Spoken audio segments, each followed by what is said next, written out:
कहानी नीरू की है। पंजाब की नीरू की शादी दिल्ली के राहुल से होती है। दिल्ली कितना बड़ा शहर है ना, लेकिन आप लोगों का घर तो बहुत छोटा है।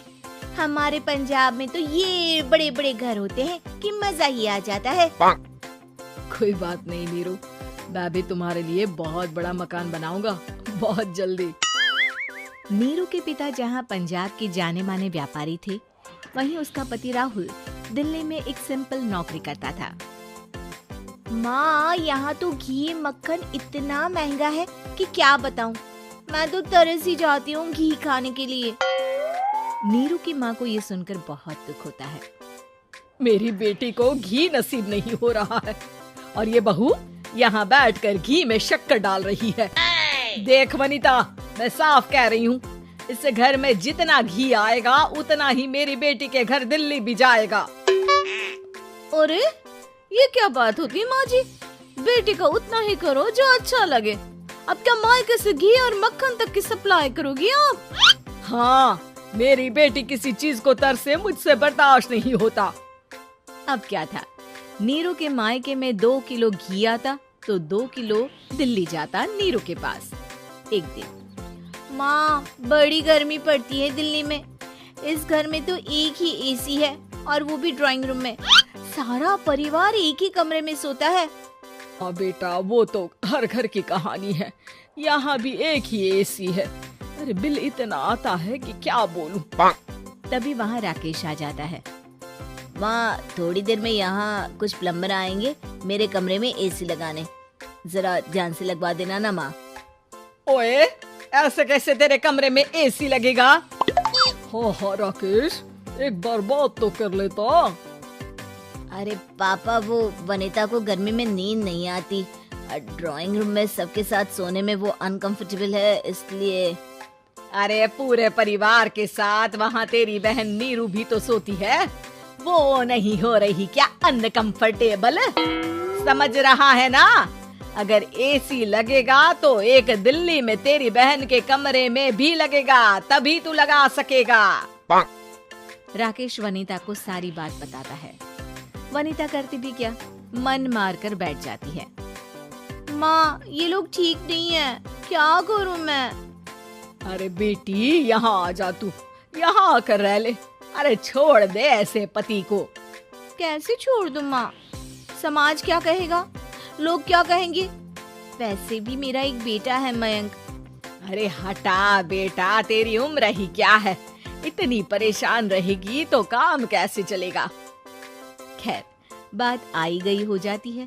माँ को लगता है कि नीरू ठीक है, तो वहीं नीरू के मन में एक ही लाइन चल रही होती है, यहाँ आजा।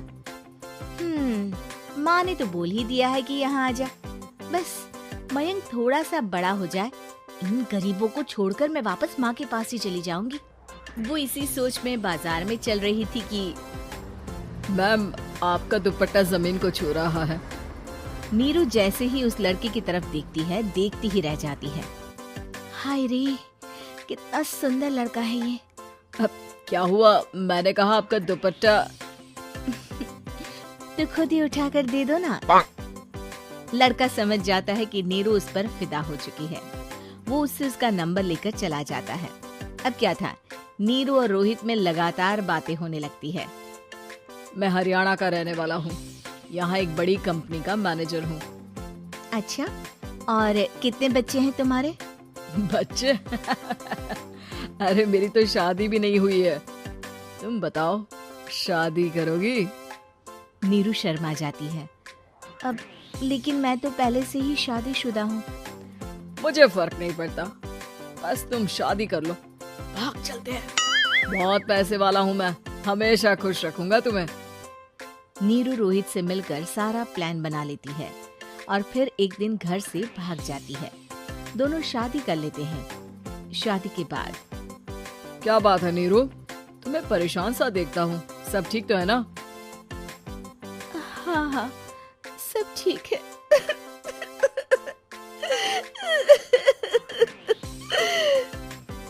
ये कहते कहते ही वो रोने लगती है। अरे क्या हो गया, रो क्यों रही हो? मैंने तुमसे एक बात छुपाई है और वही बात अब मुझे परेशान कर रही है।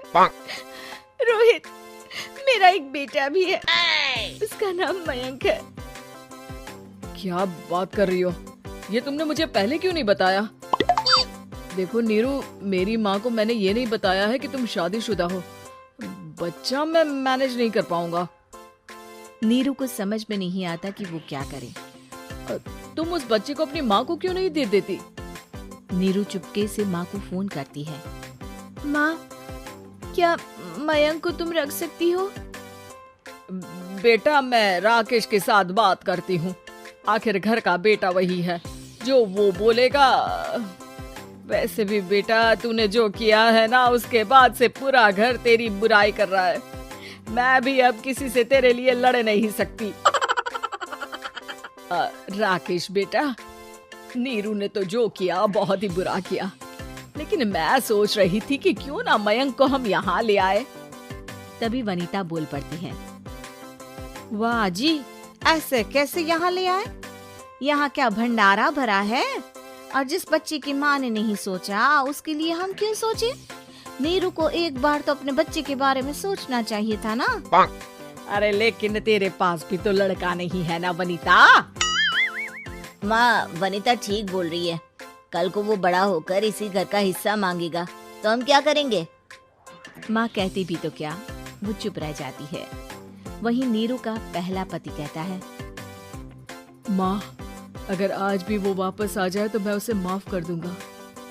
बेटा, गरीबी चीज ही ऐसी है, क्या करेगा? तू तो अब मयंक का सोच। वो बेचारा तो बिना माँ का हो गया। मयंक के खातिर तो दूसरी शादी कर ले बेटा। लोगों के लाख समझाने के बाद नीरू के पहले पति की शादी रिद्धि से हो जाती है, जिसके पहले पति से 2 बच्चे होते हैं। देखो जी, मैंने शादी सिर्फ बच्चे के खातिर की है। मैंने भी शादी सिर्फ बच्चों के खातिर की है। वहीं नीरू के दूसरे पति के मन में ये बात घर कर जाती है कि नीरू एक मासूम बच्चे को उसके खातिर छोड़ कर आई है। अब देखो नीरू, मुझे लगता है कि जो औरत अपनी कोख का बच्चा छोड़ सकती है, वो तो कुछ भी कर सकती है। कल को तुम्हें मुझसे अच्छा कोई मिल गया तो तुम तो मुझे भी बाय बाय कर दोगी ना। नीरू को अब उसका दूसरा पति ताने देना शुरू कर देता है। तंग आकर नीरू उसके यहाँ से भागकर अपने पहले पति के पास चली जाती है। लेकिन ससुराल में क्या लेने आई है नीरू, मयंक को? नहीं नहीं सासू माँ, मुझसे गलती हो गई, मुझे माफ कर दीजिए।